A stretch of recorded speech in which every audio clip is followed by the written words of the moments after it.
The Crown Season 5, Episode 3 is a misfire in the way it presents colonial violence in both physical and metaphysical sense.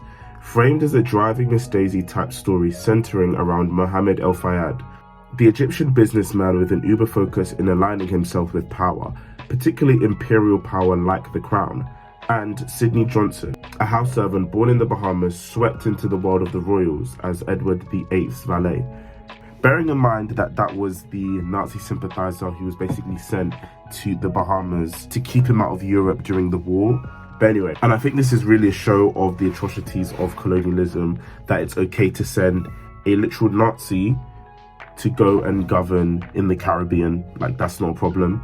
And Sydney Johnson is really an emblematic example of this, and it bugs me that the episode never illuminates this properly to the audience. There is this Crown extra to the episode available on YouTube, and it has parts of him basically speaking on his experience with Edward, and he kind of does sound a bit like a He knew he was a very handsome man. He knew that. And the world knew that. He was, I think, one of the best lookingest person I'd ever seen. Be fucking for real. So it could be argued that writer Peter Morgan is trying not to necessarily challenge how Johnson might have felt about his experiences with the Crown at the time of his death. Because at the end of the day, if he thinks his experience with the King is something that's a honor for him, it's a badge of glory, great. However, that's not the case, because this show doesn't really seem to care much about ethical boundaries in that sense. The show on multiple occasions is showing us how the tragedy of delusion impacts people on a personal level. So how this was not explored, this tragedy of Sydney Johnson and these two men, and how their lives, despite being like polar opposites on the class system, they are living the same lives, and that is because they are not white. Johnson has given his life to something that directly in his own marginalization and oppression. And writer Peter Morgan is not smart enough to take that intersectional view. And my view is, if you can't take that view, you should have put him back on the rack. The episode fails to even tell us how he stopped working for the disgraced royals. Johnson's wife died, and he couldn't both work and care for his children. There's this element of sacrifice that both men, El-Fayed and Johnson, that they illustrate. It's shown to be unwavering, and the episode is uncritical of that fact. This show is willing to critique this idea of the same idea of wavering loyalty to the institution, and how it's really affected the children of the Queen, who are all really frustrated and upset in their marriages. So it seems like a real lack of perspective to not critique the imperial darkness that haunts the monarchy in this episode. Because even in this episode, there's a scene with El-Fayed and his son. And we basically see that Mohammed is a racist. So there is this willingness to take a critical look at him as an individual, painting him as power-hungry, willing to acclimate to Britishness at all costs, exemplified by him choosing to bypass that racism in order to learn British high society. And like I said, it's unfortunate to look at this as an individual flaw with Mohammed and not explore it from the lens of sympathy. Mohammed's view of Britishness as this symbol of absolute power, class and status is something that he's probably been raised to think through his upbringing, a mindset which is often a colonial product engineered to subjugate these people under colonial rule. And it's interesting that Egypt gained its independence from Britain in 1922, 7 years before the birth of El-Fayed. Yet that colonial mindset is still part of the fabric of Egypt at the time. This needs to be interrogated and picked apart.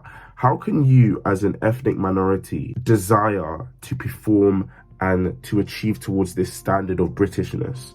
Yet, not once the entire episode was this man seen as an equal by these people. And I wish this was something that the episode allowed the audience to sit with. Particularly when the institution, in all their heartless tact, came to France after he did up the whole mansion or whatever, and they came and took their stuff with a quickness.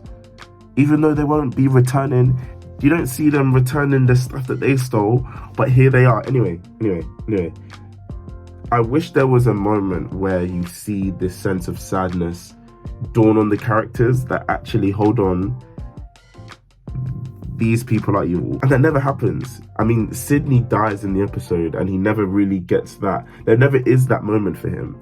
But then again, that moment for El Fayed, he kind of just takes it as this sign of accomplishment. He's happy.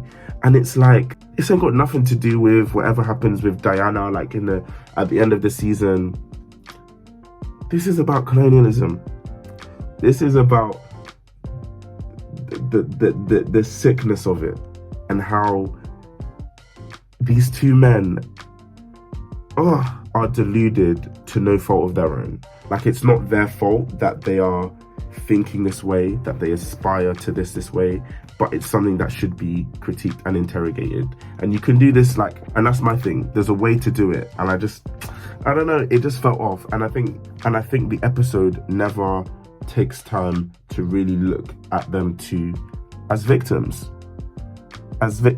of the royal family. It's sad. And even then, on final thoughts, I found the last shot particularly chilling, because it shows this sense of ignorance that these people have when the queen refuses to sit with him, with El Fayed. So then they just send Diana. And I was just like, damn, first of all, if it's true, if it's even true, if that's even what happened. It's not true. This never happened in real life. So, yeah. This is setting up her death. Can you see that? His desire for affirmation, which kind of links to what I was talking about in my deconstructing black masculinity archetypes, when it comes to the coon and how it's like this means for survival for them. In his pursuit for power, in his pursuit for acceptance by these people that have never been willing to, it's all in vain, because it's like he's directly set up the death of his son. I don't know. Yeah, I just wanted to get some thoughts off my head about The Crown, season 5. I think I'm going to do it, well, I already know, because I can even show you. I'm currently researching a video essay on Princess Diana. So I've been reading these videos to kind of plan for that. So consider this as kind of a prelude to that. And we'll go a bit deeper in exploring the royal family, Princess Diana, The Crown. I also want to talk a bit about Spencer, that terrible film with Kristen Stewart. Yeah, so bye-bye.